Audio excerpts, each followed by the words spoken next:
Friends welcome back to my channel. आज के आमी चले एसेছি ক্যারামেল রসমালাইয়ের রেসিপি নিয়ে। আর আরেকটা কথা, ইউটিউবে হয়তো এই রেসিপিটা আছে, কিন্তু আমি এই রেসিপিটা সম্পূর্ণ মন থেকে করেছি, সম্পূর্ণ নিজের রেসিপি, কারোর থেকে কপি করিনি, দেখিনি।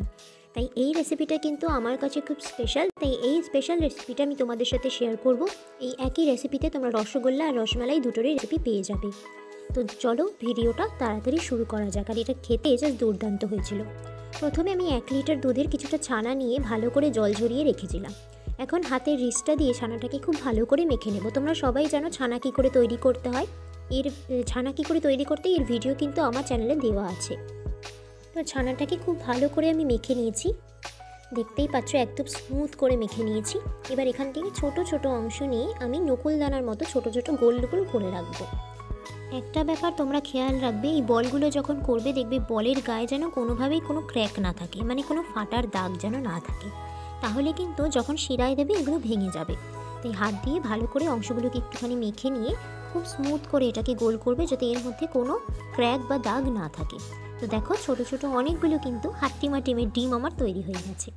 এখন কড়াইয়ে ওই আমরা চা খাই যে ছোটো কাপ, তার 1 কাপ চিনি, আর আমরা মোটামুটি কফি খাই যে বড় কাপ, সেই বড় কাপে 1.5 কাপ জল দিয়ে এটাকে ভালো করে ফুটিয়ে নেব। যখন শিরাটা টকবক করে ফুটবে তখন রসগোল্লাগুলোর এই বলগুলোকে এর মধ্যে দিয়ে কড়াইটা ঢাকা দিয়ে হাই ফ্লেমে আমি 10 মিনিট এটাকে ফুটিয়ে নেব। 10 মিনিট ফুটিয়ে নেওয়ার পর দেখো রসগোল্লাগুলো তৈরি হয়ে গেছে। তো রসগোল্লা তো তৈরি হয়ে গেছে, এখন এটাকে একটা বাটির মধ্যে রেখে দেবো। দেখো কি পুচকে পুচকে নকুলদানার মতো বানিয়েছিলাম, আর সেগুলো ফুলে কত বড় হয়ে গেছে। এবার কড়াইয়ের মধ্যে আমি 1 কাপ চিনি দিয়ে 1 চামচ জল দিয়ে দেখো গ্যাসের ফ্লেমটাকে লোতে করে আমি এটাকে মিক্স করতে থাকবো কনস্ট্যান্টলি। হাতা দিয়ে কিন্তু কনস্ট্যান্টলি মেশাতে মেশাতে দেখবে একটা ব্রাউন কালার হয়ে এসেছে।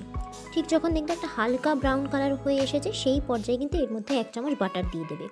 এটাকে যদি তোমরা বেশি লাল করতে যাও তাহলে কিন্তু পুড়ে যাবে, পুরো মালাইটাই কিন্তু তেতো হয়ে যাবে, তাহলে কিন্তু খাওয়া যাবে না। তাই হালকা ব্রাউন থাকতে এর মধ্যে 1 চামচ বাটার দিয়ে ভালো করে মিক্স করে নেওয়ার পরে ওই মোটামুটি 2 কাপের মতো দুধ আমি দিয়ে দিয়েছি।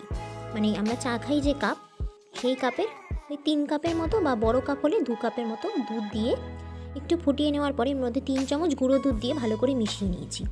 এবার যখন এটা ফুটতে আরম্ভ করবে তখন রসগোল্লার রসগুলো চিপে চিপে এর মধ্যে দিয়ে দিতে হবে। দেখো রসগোল্লাটা কত সুন্দর তৈরি হয়েছে, রসটা চেপার সময় কিন্তু একেবারেই ভেঙে যাচ্ছে না। তো এভাবে সব রসগোল্লাগুলোকে আমি এই মালাইটার মধ্যে দিয়ে মোটামুটি 5 মিনিট আমি মিডিয়াম ফ্লেমে ফুটিয়ে নেব। আর গুঁড়ো দুধটা দেওয়ার কারণে মালাইটার মধ্যে একটা মাখো মাখো বেশ ব্যাপার আসবে। এবার দেখো ঢাকা দিয়ে 5 মিনিটের মতো ফুটিয়ে নেব মিডিয়াম ফ্লেমে।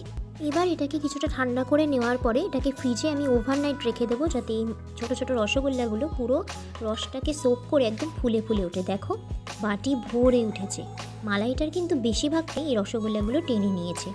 দেখেছো কালারটা কি সুন্দর হয়েছে, একদম অ্যালপেনলিবেল লজেন যেমন হয় না, পুরো সেই রকম খেতে। তাহলে এটা বাড়িতে ট্রাই করো, আর আমার চ্যানেলটা অবশ্যই সাবস্ক্রাইব করে দিও। তোমাদের সাবস্ক্রাইবার ছাড়া